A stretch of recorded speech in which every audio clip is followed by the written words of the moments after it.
In this segment, we're going to talk about security controls. We're going to talk really about a defensive strategy in general that you might use on your network. And the reason we talk about a defensive strategy during an ethical hacking course is that the CEH does expect you to know countermeasures. And this is kind of an introduction to the countermeasures. And we will talk about countermeasures and defenses throughout the course simply because as a security professional, you need to know these. You're not just a hacker that does what they do for evil purposes. You're an ethical hacker. And the purpose of ethical hacking, once again, is eventually, ultimately, to help secure the system, to provide a better security posture for the system and the organization. So you have to know the defenses as well. So we'll talk about security controls first.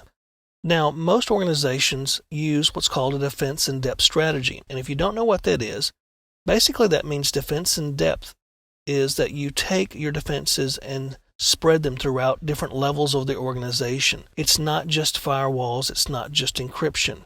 You can have defenses that range from the outside of the perimeter all the way through.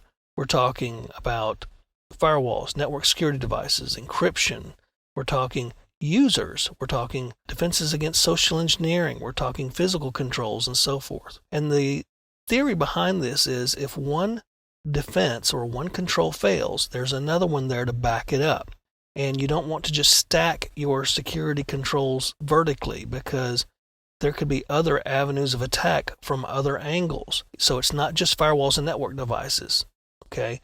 There could be another way into the network through a person or through a wireless access point. So you stagger these defensive strategies throughout the entire system, throughout the entire organization.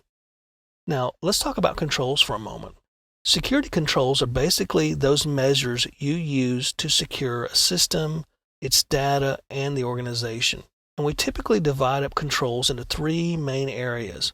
Now, you'll hear the terms administrative control or management control depending upon the security book you happen to be reading at the moment. But they're basically the same thing. Administrative and management controls are those controls that are taken by the management of the organization. And they're administrative level things like policies, procedures. Personnel policies might be a good example. Or security clearance. You know, the requirements for a security clearance or need to know might be an administrative or a managerial control. You could think of these as paperwork controls, but it's more than that. Everything comes from policy in an organization, and this is where policy comes from administrative and management controls. Then you have the operational and sometimes the physical controls. You'll see these two terms used interchangeably sometimes, depending upon, again, the security book you happen to be reading this week. Operational controls are typically those controls associated with the day-to-day operations, the actual doing of the work in terms of security. Physical controls obviously are gates, guards, guns, closed-circuit TVs, and anything physical that protects the perimeter of the building, the physical facility itself. And sometimes you'll see these controls combined. Physical controls really are operational controls. And this might mean things like two-person integrity, two-person control, for example. An operational control might say that you have to have two people witnessing the destruction of a classified document, for example, or a controlled document. So operational and physical controls are the things you do day by day in your work. Now let's get down to logical and technical controls. And again, these two terms are used interchangeably, so I use both of them here. Logical or technical controls are those that we typically think about in terms of the technical part of security, information assurance.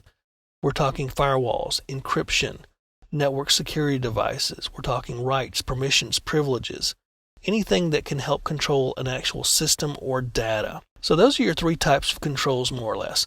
Now, there are other ways to categorize these, and you'll see this if you study for some other certifications or you read a different security book. You might see things like a detective control, or an intrusion control, or a preventative control.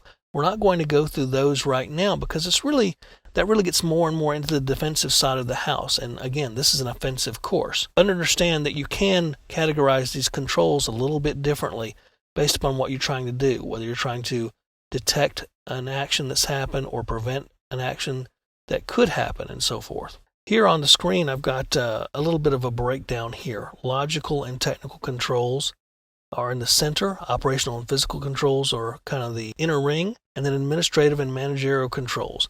And the reason this is built like this is because Really, everything starts with management controls, policies, and procedures. If you don't have policies and procedures, then how do you know how to conduct your day-to-day operation? How do you know what's allowed with the physical access control, for example? Who gets in and who doesn't, unless you have policies and procedures? And how can you secure things at the technical level? How can you build firewall rules unless you know what's allowed and what isn't allowed into the network? And that comes from administrative managerial controls and operational controls as well. So it's like a layer, a defensive layer here. And that's why I show you this, so you can understand the relationship between these three types of controls. Everything starts with policy and procedures and so forth, and everything else is used to implement that policy. Physical and operational controls, logical and technical controls. And here's some example of some defenses that you can use that span all of these controls. I'm talking about user education, anti-malware, rights, privileges, and permissions. Obviously physical controls like gates, guards, and guns, alarms, CCTVs, but you also have things like data encryption, network security devices, anti-malware, policies, procedures. All of these things are defenses that you would use in a defense in-depth strategy, and all of these can be classified under one of the three areas of controls we talked about.